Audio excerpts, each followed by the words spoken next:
Thank you very much for inviting me. Thanks for arranging this, John, Marianne, everybody who was involved. This is obviously, having arranged talks before, I know it takes a lot of effort, and it's nice to just come and talk. I have to start with a caveat, actually. My family, I was born in Beit Sahour, the shepherd's field, and you know the story in the Bible about the shepherds who saw the angels, went up to Bethlehem where Jesus was born. So we are actually descendants of those shepherds. But you know the rest of that story is that the shepherds went up to Bethlehem where they saw Jesus and were told, of course, to tell about this. And the joke goes around that you can't keep us quiet as people from my village because that's our ancestors who were told to go about and talk about these things. But I actually have a double jeopardy because I'm also a professor, and professors are even worse. Once I get started, it's hard to stop them. So please do try to stop me. I don't know if you'll succeed or not. But anyways, as a Palestinian born in Palestine, my family, like most families, I'm sure in Canada or anywhere else in the world, is mixed. This is my father, by the way, on the left, and my mother, and I'm the one in the middle who looks more serious than the rest. But I have, a mixed family. My father is Greek Orthodox, my mother is Lutheran. My sister went to Utah, became a Mormon. I went to America and married a Chinese-American woman who was born in Taipei. So she's a Buddhist family, if you want. And my son was born in Lubbock, Texas, so he's a redneck, if you want. And anyways, and he's dating girls of all types, so I don't know. His last girl is... before this one is Jewish and this one is Chinese American. I don't know. But anyway, I don't keep track, like most of us, we don't keep track of our children because they have their lives and they live their lives. But anyways, why do I tell you this? I tell you this because it explains partly my psychology and why I speak the way I do. And some people don't like the way I speak. And I'm talking about people who are Palestinian even, and American and Israeli. And I managed to make a lot of people angry with me. And that's also okay because I say what's on my mind. I am not inhibited.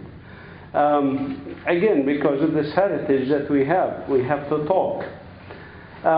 So the story I want to tell you is basically a story you may or may not have heard. Some of you I know the story because you have been to Palestine, you have seen it for yourself. And actually, come to think of it, that's the best way. The best way is not to listen to me or anybody else. The best way is to just come and see for yourself. Just go and see. And a lot of people who do that, they become hooked and they come again and again and again, sort of like John and other people in this room who came several times. The reason for that is the story is a fairly compelling story. It is a story that captures the imagination of the world, and it has become... I think for our generation, it's a rallying cry for humanity in the same way that in the 1980s, the South African story of apartheid and anti-apartheid struggle was a rallying cry for a lot of the world. And I was involved in that struggle. I was a student at the University of Connecticut in the US. And at the time, South Africa was the story, was the case to rally around. So everywhere in the world you saw signs that says free South Africa, boycott apartheid. And I think the same thing is happening with Palestine. Last year alone I was in 3 places, in South Africa itself, in Japan, and in, where else? Of course this trip, and Belgium. So I was on all these continents, basically 3 continents, and India, and I was in India also. In all these places, the people who invited me, but not just the people who invited me, people in the streets, when I mentioned Palestine, they all knew about Palestine. This was not the case 30 years ago. When I first came to the United States in 1979, if I mentioned the word Palestine, they would say, Pakistan? I say, no, Palestine. I say, what's that? There is no such thing as Palestine. And if I mentioned Palestinian, maybe some of them, a small fraction, connected Palestinian to terrorism and said, you must be the one who was a terrorist. This is the expression that existed in 1979 in the US when I first came and became involved, of course, in speaking out.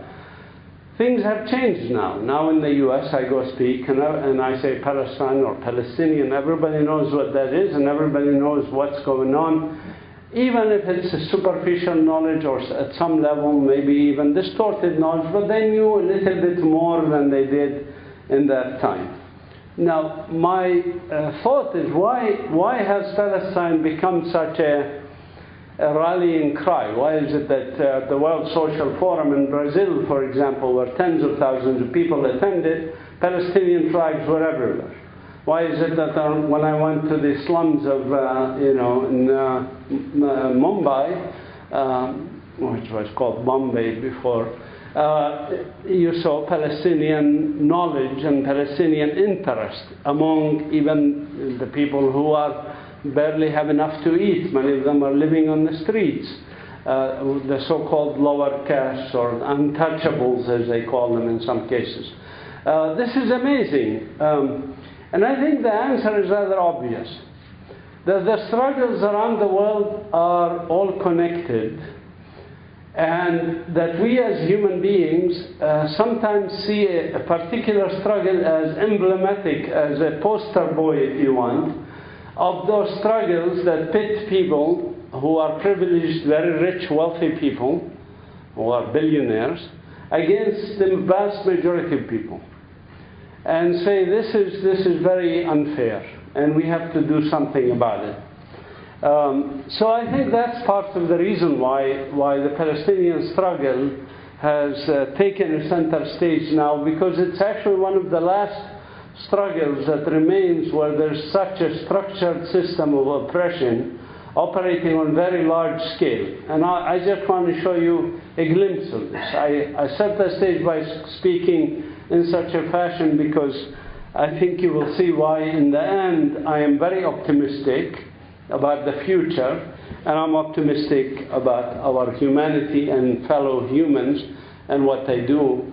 And also because I do not think this is a struggle between Israelis and Palestinians.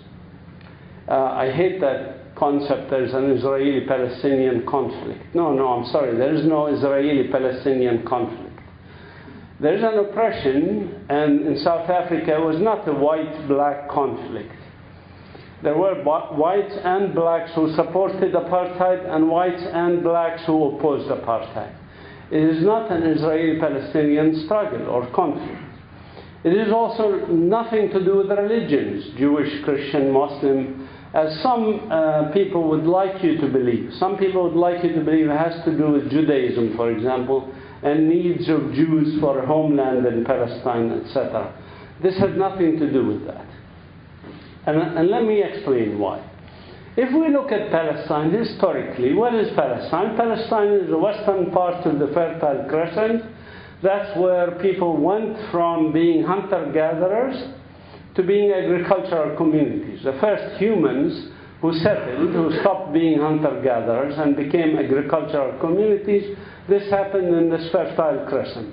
It's a fertile area of land with lots of rivers, lots of natural resources, moderate climate, hence agriculture developed there. Also because there was a lot of native plants and animals which were amenable to domestication. For example, lentils, barley, wheat, olives, those things which were wild plants were domesticated in our part of the world. Also animals, of course, like wild goats, which became domestic goats, and wolves, which became dogs, and so on. Donkeys, for example, wild donkeys that became the domestic donkey that we use. Because of this development of agriculture, people had time on their hand in this part of the world. And as they had time on their hand, they developed civilization. This is depictions, by the way, of my ancestors, the Canaanites, in Egyptian hieroglyphics and on Mesopotamian walls. People who domesticated wild animals as people who are agricultural communities. These are pictures of some of those people of a more modern era, about 100 years ago. This system of domestication of plants and animals that occurred throughout this area was continuous, and people continued to inhabit that area. And despite the mythological stories that sometimes you read, there was never a large-scale ethnic cleansing in Palestine until the modern era, which is the past 100 years. This may also surprise some of you. The oldest continuously uninhabited town on earth, for example, is Jericho. 12,000 years continuously inhabited in Palestine. So there was never really large-scale ethnic cleansing in Palestine until recently, and I'll come to that. But here's some pictures of the country so that you know it is not a land without a people for a people without a land, or a desert that was made to bloom by somebody else. It was always a fertile country, always a rich country, always a beautiful country. And I encourage you to come and see it. Near my house, for example, there's a small village called Al-Walaja, has a 5,000-year-old olive tree. So it is, you know, this is not something that happened by accident or by, this is just some birds, because I also study mammals and animals and birds, and we do biodiversity studies, etc. We're now building a natural history museum at Bethlehem University, a very important contribution to understanding the environment. But in this history, of course, a long history, when people went from hunter-gatherers, where you had to go out every morning to look for food, to being agricultural communities where you have time on your hand. You plant the seeds and they come out on a certain time and you can store them, things like that. That gave people time. And time meant people also evolved things like religion, civilizations, language, linguistics, alphabet, for example. The alphabet you use here, by the way, maybe some of you know this, maybe some of you don't know that. Where did that alphabet come from? And why is it shaped like that? Why is the A like the A in Latin or English, and why is the B like the B, and so on? Many of you may know or may not know. But that comes from our symbolism of the things that we saw. And the first alphabet came from Aramaic, the language of my ancestors, which evolved into Arabic and Hebrew and other languages later. But Aramaic is the Proto-Aramaic, was the initial language. And if you look in Aramaic, for example, the symbol for the A was a symbol of the bull with two horns and a line across, basically triangle and two horns. Flip that upside down, you get the A, the alpha, of course, because the alpha is the bull. And the B, why is the B shaped the way it is in English? It's because it comes from Beit, which is Aramaic and Arabic for house, also Hebrew for house. And the B was a house, a line with a half circle on it. You flip it sideways and you get the English B or the Latin B and so on. And you can get the rest of the alphabet that way. So that is the origin of civilization, if you want. And of course, people also evolved religions, pagan religions, and then of course the monotheistic religions, which started out with things like Zoroastrian, and then of course the Mosaic law, which in the 3rd century became known as Judaism, 3rd century AD, by the way, became known as Judaism. The Mosaic law is the religion of the people there, which is the law of Moses and Abraham and Isaac and all these people that we consider as prophets. By the way, Muslims, Christians, and Jews consider them as prophets. Now, these prophets, this evolution of religion in Palestine, meant also, of course, you cannot come with a new religion and force everybody to become the same religion. That doesn't happen. Never happened in Palestine. This may also surprise you. We have had, as I said, 12,000 to 15,000 years of civilization, and Palestine has always been multi-religious throughout this history. Always. There were 1% of our history where some people attempted, some individuals for their own reasons, attempted to make Palestine uniform religion. For example, the Crusaders came and attempted to make Palestine part of Christendom. They failed miserably. Palestine, even at the height of the Crusaders, was multi-religious. Because they couldn't reach everybody, they couldn't force everybody, they couldn't kill everybody. It's just natural. The same, by the way, there was a couple of Muslim rulers who tried to make it Palestine a Muslim country. They failed miserably also. Palestine remained multi-ethnic, multicultural, multi-religious. And the last attempt to do this is called Zionism, and it's an attempt to make Palestine a Jewish state. It's also failed miserably. Notice I use the past tense, failed. Not will fail, failed. And I'll explain why in a minute.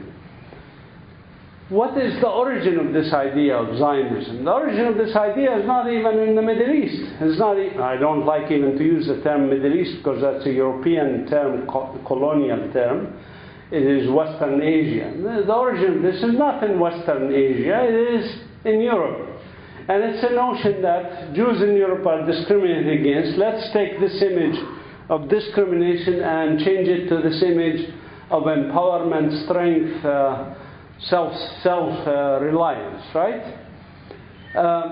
If you describe it like that, this seems innocuous, seems like a reasonable thing to do. You have discrimination, you have things like the Russian pogroms and Holocaust and everything else. It seems reasonable. The problem is, again, you have to scratch a little bit underneath, look at the logic of it more clearly. What is the response to discrimination in any society? What's the response to discrimination in Canada or the United States or anywhere else? The response is, for the vast majority of people, is to fight discrimination. I challenge you to show me otherwise. The response of the majority of people, including the majority of Jews in Europe, at that time is to fight discrimination. The majority of blacks in America also chose to fight discrimination. People like Martin Luther King, Malcolm X, Edwin Douglas, many others. There is always a minority, always, by the way, a minority who chooses another option. Because both animals and humans have two main options, fight or flight, right? And a minority chooses flight, chooses to go somewhere else. The minority in America, for example, that went, black Americans, that went away from the problem, if you want, were Americans who created a new country called Liberia. Do you know about the history of Liberia? Liberia is a country created in West Africa by American black people who said you cannot live with white people. They're always going to discriminate against you. It's almost genetic, So it is not something that we are going to put up with. Let's go create our country in Liberia. Well, it's an idea. There's some logic to it. But the problem is, Liberia was not an empty country. It was not a country without a people for a people without a land. Liberia had people in it. And to this day, by the way, there's a conflict between American Liberian blacks and the native Liberian blacks. To this day, there's essentially a civil war. Because the rulers are American Liberians, American blacks. The same thing happened for Jews in Europe. The ones who chose the path of creating a country in Palestine had a problem. Because Palestine was not an empty land. When they sent two rabbis in the late 19th century to look it over for the Zionist project, the two rabbis, before they submitted their full report, they sent a telegram back to Vienna. This is late 19th century. The telegram simply said, "The bride is beautiful, but she is married to another man." It's a wonderful country for a Jewish state, but there are people here. What are we going to do with these people? The answer was rather obvious, and it's again logical. Without being emotional about it, it's a logical answer. The natives had to go. Except, of course, the few natives who happen to be Palestinian Jews. Yes, we have Palestinian Jews. those can stay. But everybody else, Palestinian Christian, Palestinian Muslim, Palestinian Baha'is, Palestinian whoever, had to go. This is the logical consequences of doing this. And it does not take a convoluted logic to argue otherwise. In the late 19th century, when the idea of Zionism came about, 97% of the population of Palestine was not Jewish. How are you going to make a Jewish state called Eretz Israel, the land of Israel, in a country that's 97% not Jewish? The only way to do it is to remove the natives. And the natives had to go. And how do you remove natives, by the way? You cannot come to somebody's house and land and say, hey, beautiful house and land, would you please kindly, go away? It doesn't happen that way. They are attached. It's their land. Their ancestors lived there for hundreds of years, thousands of years. How are they going to go? They're not going to go nicely. It has to be done with violence. And violence was envisioned from the early beginning of Zionism as the way to do this, as the way to remove the native people. This was very clear to all early Zionists, including Herzl in his diaries, in his writings to his son, etc., was very clear about that. And in public statements, of course, they cannot just outright say these things, so the public statements of Herzl are different than in his diaries or in his letters to his son, which are now available for everybody to read. In the public statements, the language that colonizers use. We're here to civilize the local people. We're here to advance them. We're here to make their lives better. We are democratic, whatever. We're bringing democracy. We're bringing beauty and culture and civilization to those savages that don't really understand this concept. My village of Beit Sahour is actually lucky in the sense that it still largely stands.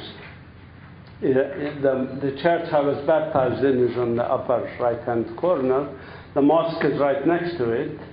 Again, we in Palestine, as I said, lived, Christian, Muslim, Jews, whatever, in various. My grandfather's best friend in school was Jewish under the Ottoman Empire, was a Palestinian Jew. So it is not an issue of living together. It's an issue of transformation of the country, changing the nature of the country. So when, my village lost maybe 190 houses partially or completely demolished by the occupation forces, but villages like this one in the Galilee was completely demolished. There were 530 such villages and towns that were completely wiped off the face of the earth. This we call as Palestinians a continuing Nakba. Nakba means catastrophe, and for us it's a continuing catastrophe because it didn't stop in 1948 or 1949. It continues to this day. Every day there are more home demolitions, every day there's land confiscation, every day there's encroachment on our lands and our natural resources and stripping us of this land. Now, I set this up because this is a part of the story that is usually ignored in all the media hype and Western media and everything about the Middle East, and they lose track of what we call in the medical field the etiology. Etiology of the problem. Why is that a problem, Why are these people fighting, so to speak, if they are fighting or if they are negotiating? What are they negotiating about? What is the problem, And I think it's important to understand this etiology because that's the essence of the problem. Palestinians were literally loaded onto trucks or forced to march, like the March of Tears of Native Americans in what's now the United States, or even loaded onto boats, sent into the sea, as you see in this picture in Jaffa in 1948, literally pushed to the sea, to end up in refugee camps. And today there are 12 million Palestinians in the world, and 7.4 million of us are refugees or displaced people. And that number rises every year, not just because of natural increase, which happens a lot because Palestinians seem to be very good at reproduction, not me, but other Palestinians. but also because there's more displaced people every day. Every day there's more and more displaced people. Now, Israel was not satisfied with being created on 78% of Palestine. In 1967, Israel occupied the remaining 22% of Palestine, which is the West Bank and Gaza. And this is the second stage. I say second stage, not final stage, because the Zionist project is not finished. If it had its way, it will continue. I can come to that if you want in the question and answer. I can explain. For example, by the way, there's no Zionist map of what Eretz Israel is. Eretz Israel, in a part of the Bible, it says from the Nile to the Euphrates. In a part of the Bible, and some early Zionists in the 19th century adopted that, from the Nile to the Euphrates. In 1919, the World Zionist Congress submitted a map to the Paris Peace Conference, and if you look at that map, it actually includes everything that you see in the picture on the left. It includes parts of Lebanon, parts of Syria, parts of Jordan, what's now Jordan, or the Hashemite King New Jordan, parts of Egypt, the Sinai Desert, half of it, and parts of Saudi Arabia, actually. This is a map that the Zionist Congress submitted to the Paris Peace Conference in 1919 as the envisioned map of the Jewish state.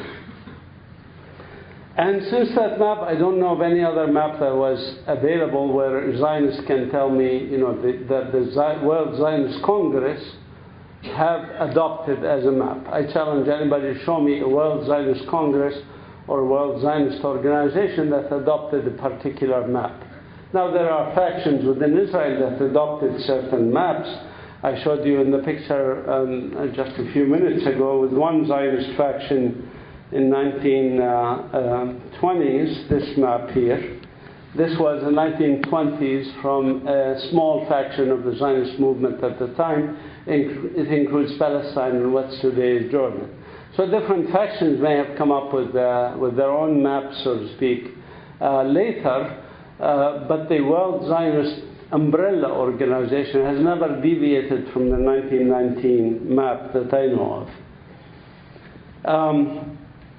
So, when we think about this, when Israel occupied the West Bank and Gaza and proceeded to build settlements, like the picture on the right, the map on the right, shows the names of some major settlements in the West Bank. Not all of the settlements. There are over 250 settlements now in the West Bank. But these are the names of the major ones in the West Bank.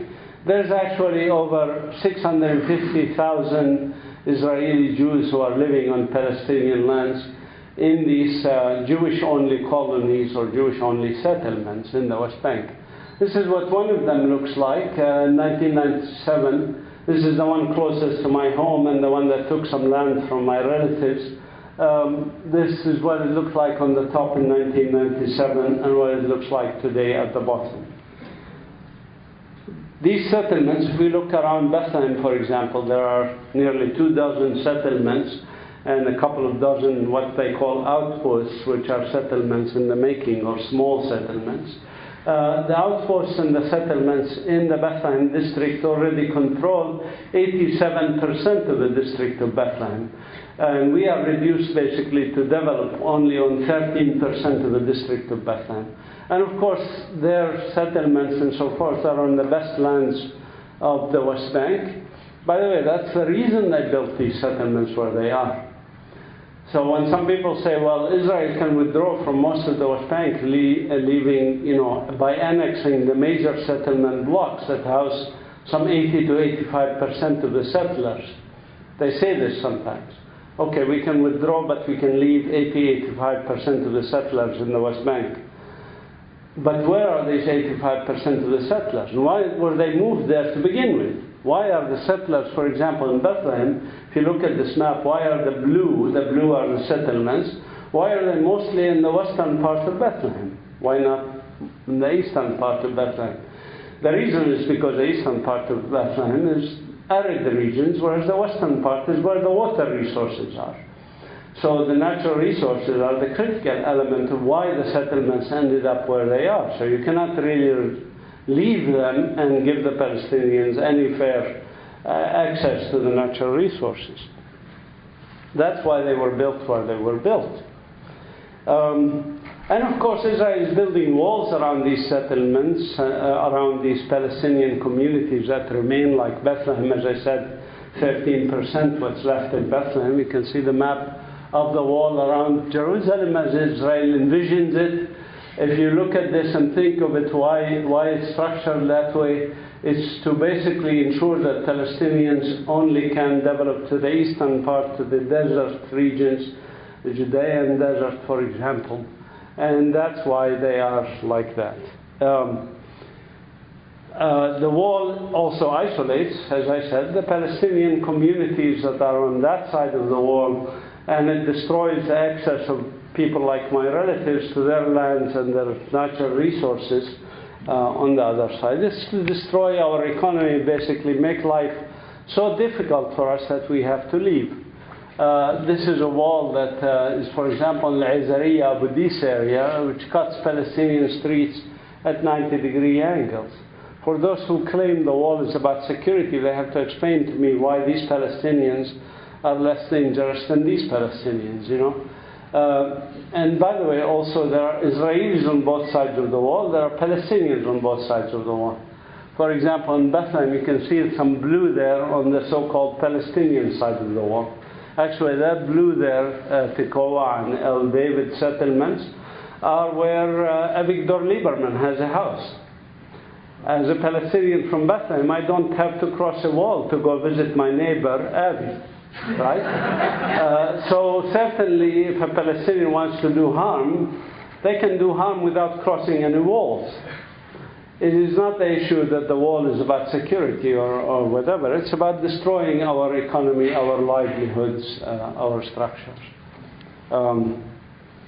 I'm going to skip a few slides because of time, but this is what the wall looks like in various parts.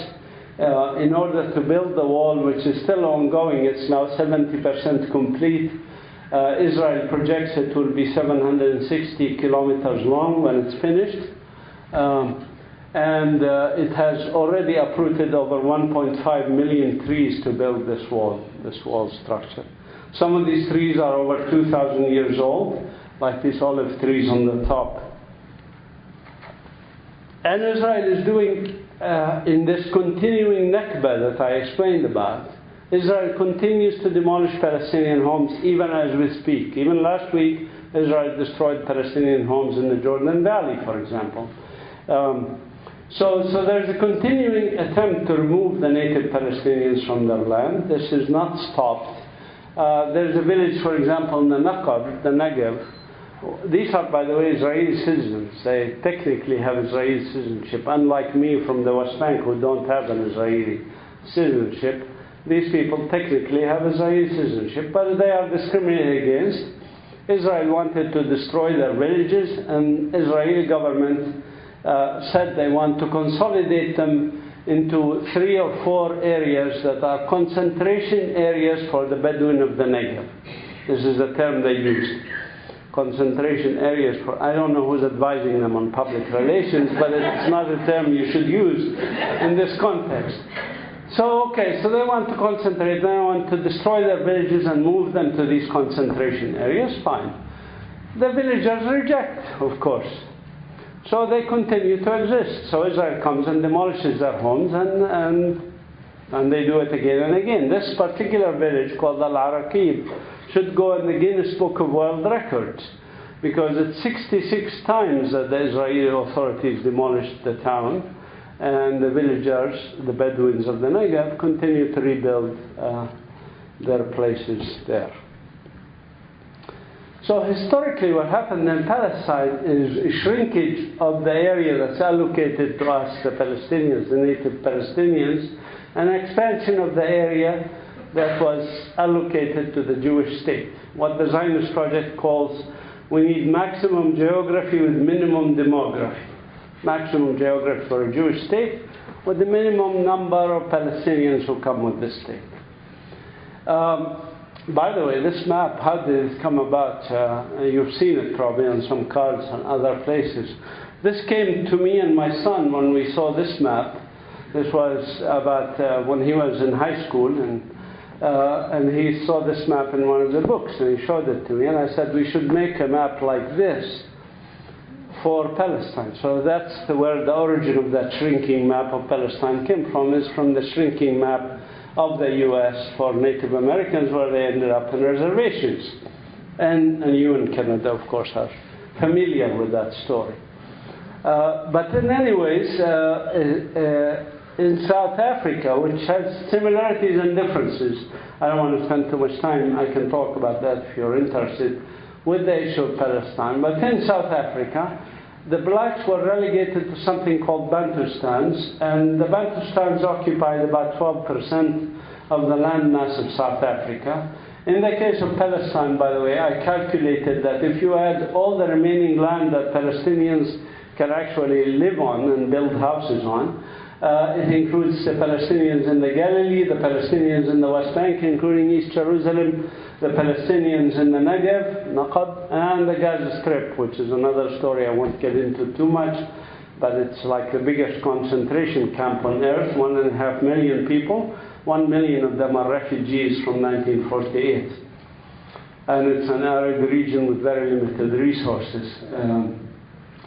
But if you add all of these things up, they amount to about 8.3% of the historic land of Palestine. So actually, as a percentage, we're worse than South Africa. But also, the whole of Palestine, by the way, could fit in this Bantustan. It's a very small country. It's not like a big country. I was telling, my friends, Don and Sullivan and John, that, you could fit Palestine in the province of British Columbia, probably. It's not Vancouver Island. Vancouver Island. Vancouver Island also. It's a small country. So the system was created. This system is, the Israeli government calls it the system of Hafrada. Now, Hafrada in Hebrew means segregation in English, and segregation in English means apartheid in the Afrikaner language. You can use any of these terms if you want.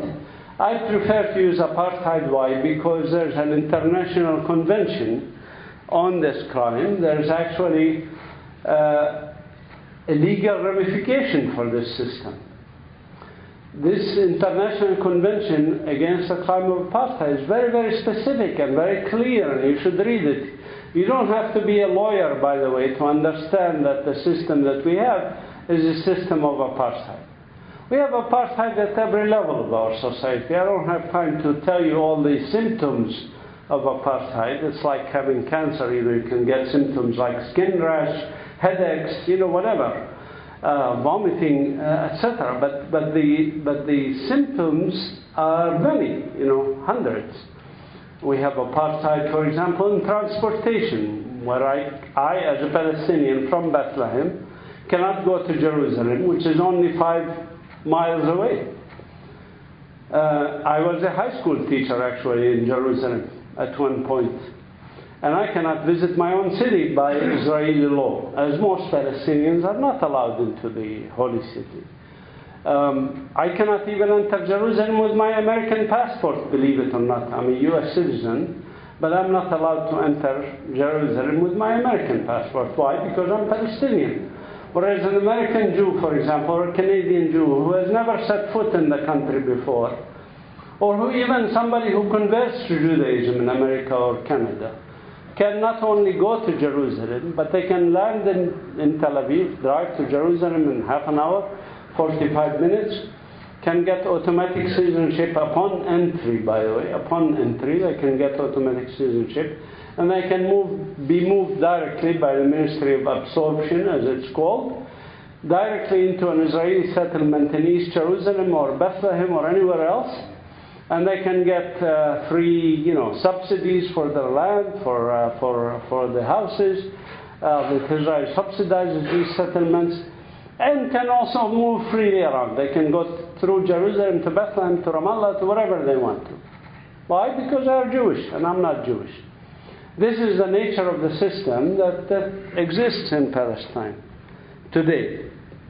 And, there is apartheid, for example, on the issue of water. If you look here, for example, how much Israelis use of water, how much Palestinians use of water. We actually have to use less water than what the World Health Organization recommends. And not only that, I have to pay the Israeli company Mekorot, which is a monopoly essentially, for my own water, from my own land. They take it because we're not allowed to drill wells, they are. So they drill, they get the water, they sell it back to us. This is the nature of the system that exists here. This picture, I think, summarizes the problem in a sense, which is that the Palestinian woman, Ghada Karmi, she wrote a book, by the way, titled Married to Another Man, after that story that I told you. But she told me she kind of regrets the title because people think it's about infidelity and they look through it and they are disappointed and they don't buy it. But anyways,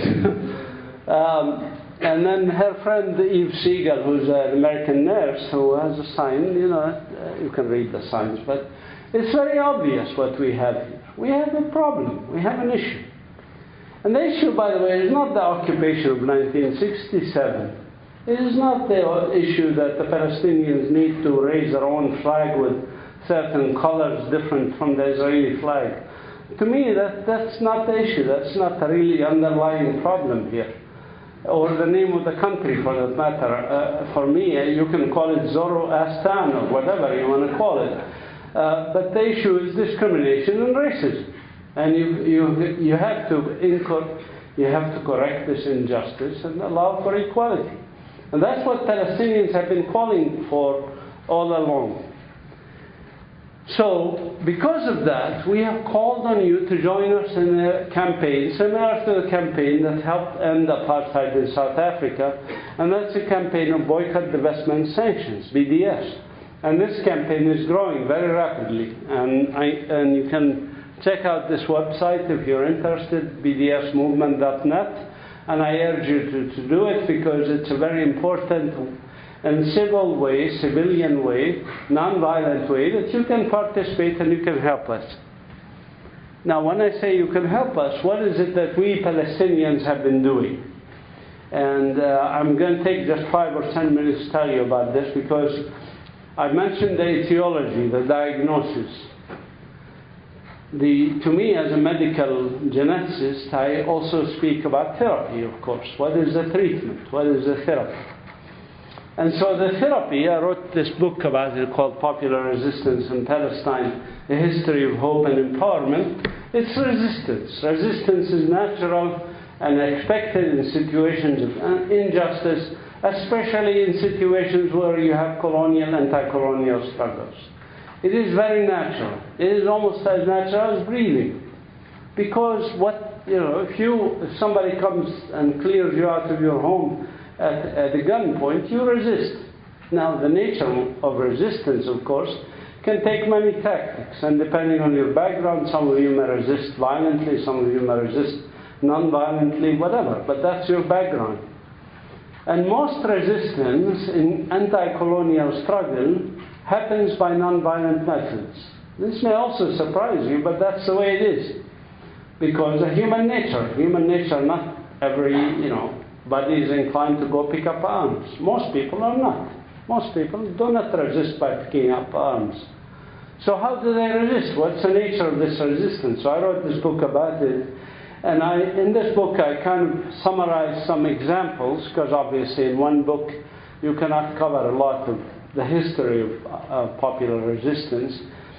At first, actually, when I wrote the first draft of it, was about what would have been 700 pages in publication.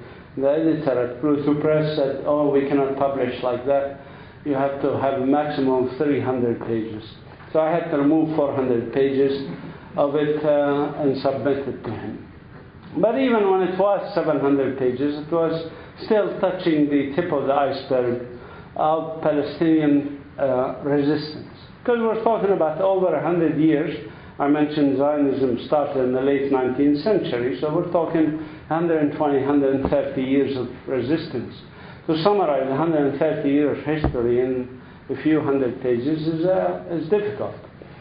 So I took a few examples, and it's impossible, of course, but I took a few examples, and I cited those examples. And I'll show you just a few examples. Of course, you know, the reason I say it's natural for us to resist is like this frog, you know. We must resist because it's an existential struggle for us. I'll start with this quote from George Bernard Shaw. George Bernard Shaw says a very nice quote, I like it. He says, people who go with the stream, with the flow of power and structure of society, are not the people who change society. It's those unreasonable people, the minority, who change society.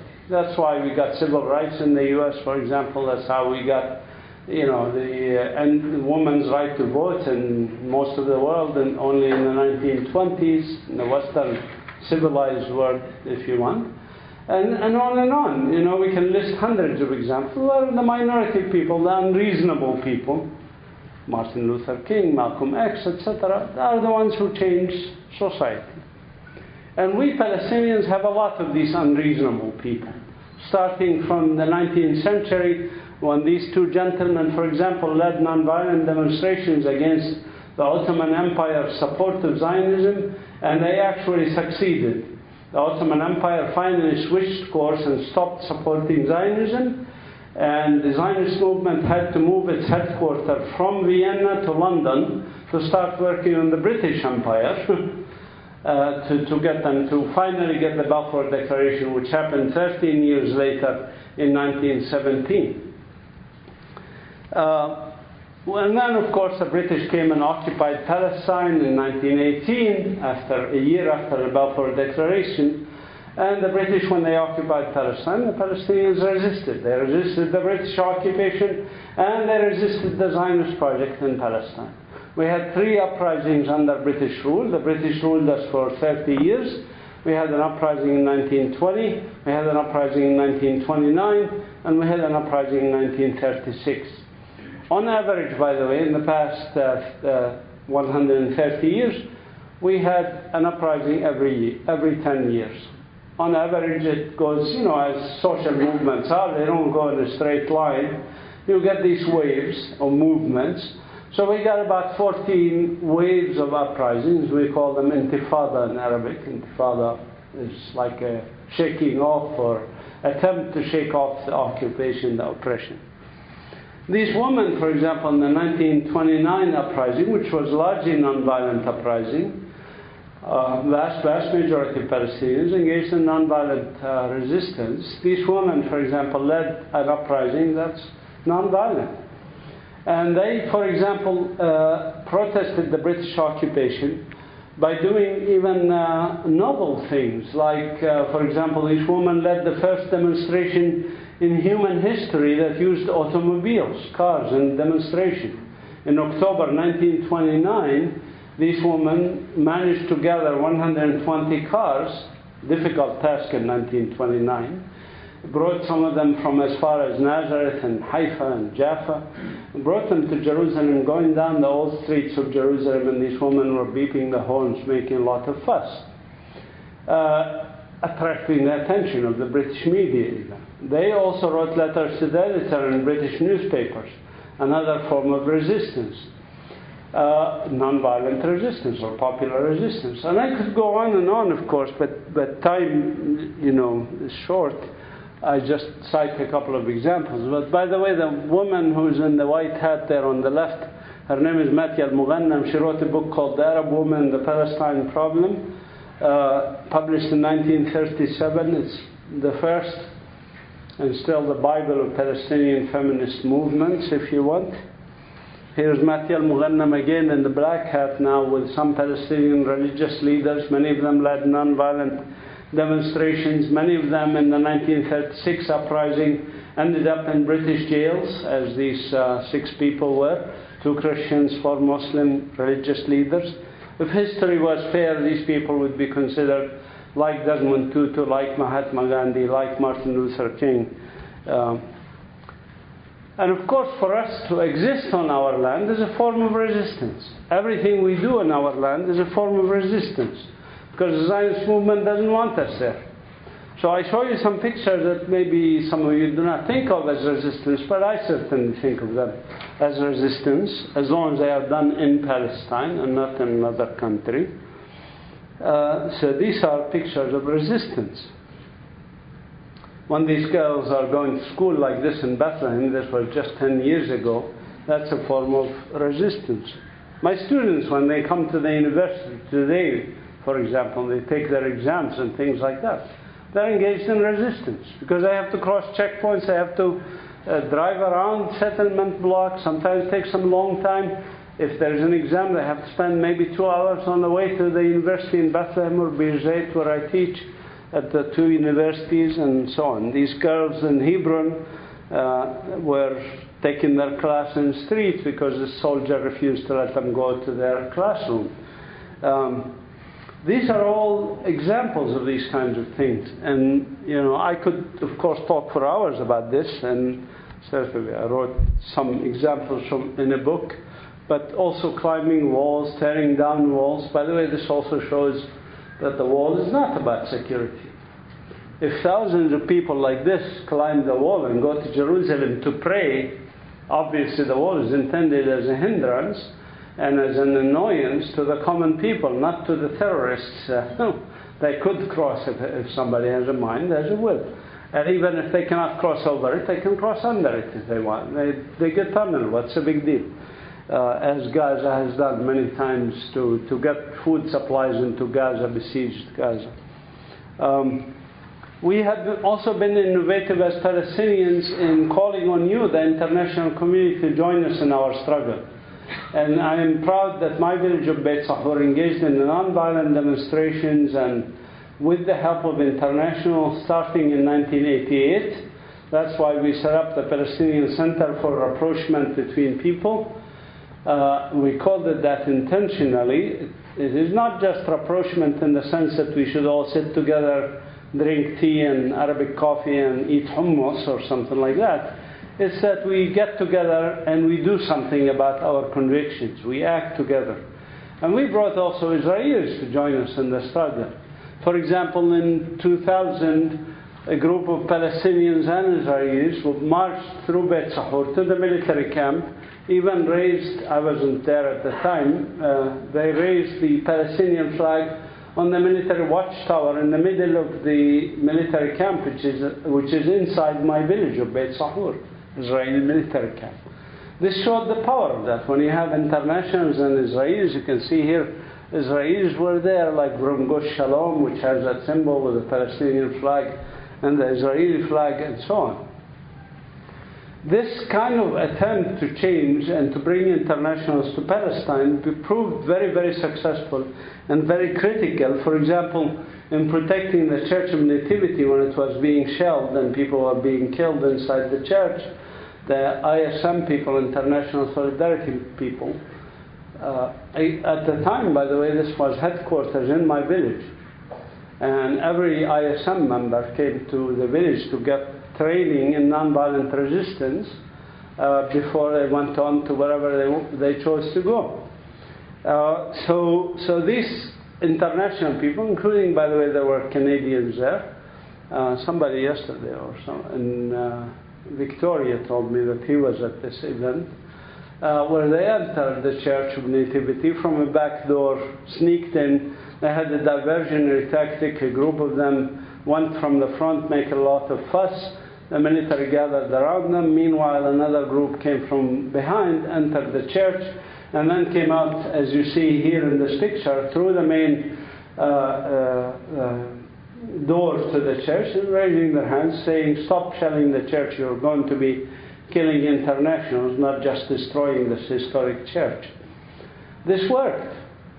And the reason these things work is that Israel is a little more careful when there are internationals around than when there's only Palestinians around. And I say a little more careful because sometimes they are not as careful. For example, Rachel Corey was an American student who was killed. She came to my village, Beit Sahour, got her training. I knew her actually, I knew her family. I actually saw them again just 2 days ago in Portland, Oregon. At the Sabir conference, but Cindy and Craig Corey, who lost their daughter, used to live in North Carolina. I was actually a professor at Duke University in the medical school in North Carolina when they lived there. So anyway, she came to Beit Sahour, got her 2-day training as usual, and chose to go to Rafah, and chose to stand in front of this bulldozer, and she was killed by the bulldozer driver, who witnesses said clearly could see her, and the communications actually with the headquarters proved that he knew that there were internationals around, and so he proceeded anyway, and there were 2 of them in the tank, in this bulldozer, large bulldozer, it's the size of the house. And she was killed. Her case, by the way, is coming in May 21st. There will be a hearing at the Israeli High Court about her case. 11 years after her death, there will be a case at the High Court. So hopefully the Israeli High Court will do the right thing and will judge these people as guilty who killed her. But if not, then at least we've exhausted the in-state events, and we can go on to International Court of Justice and things like that. More unreasonable people, by the way, unreasonable Palestinians who change history. I show these pictures, by the way. This is one, for example, a school in Gaza was shelled with white phosphorus just 4 years ago, 5 years ago. Well, it was shelled with white phosphorus. You can look at this and say, this is horrific, this is terrible. Banned weapons in civilian areas, this is a United Nations school. Israel shelled it. You can focus on the negative. I choose to focus on the positive.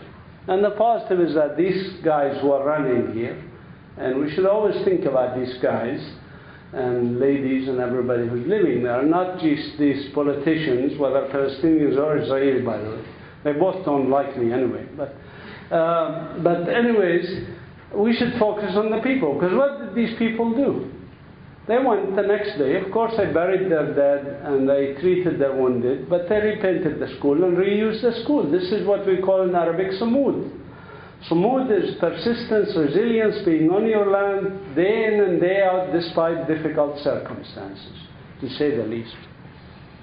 So you can look at these pictures as a positive angle. And I personally lost a lot of friends in the struggle, but I always try to emphasize the positive aspect. Rachel Corrie, for example, just go put Rachel Corrie in Google and see how many millions of hits you get. Rachel Corrie made a huge impact on our society and our culture and what we are doing and how we are doing it.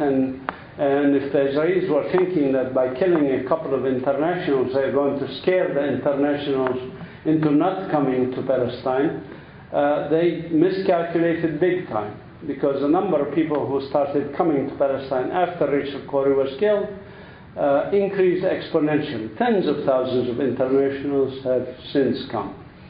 But I also lost some friends who are Palestinian.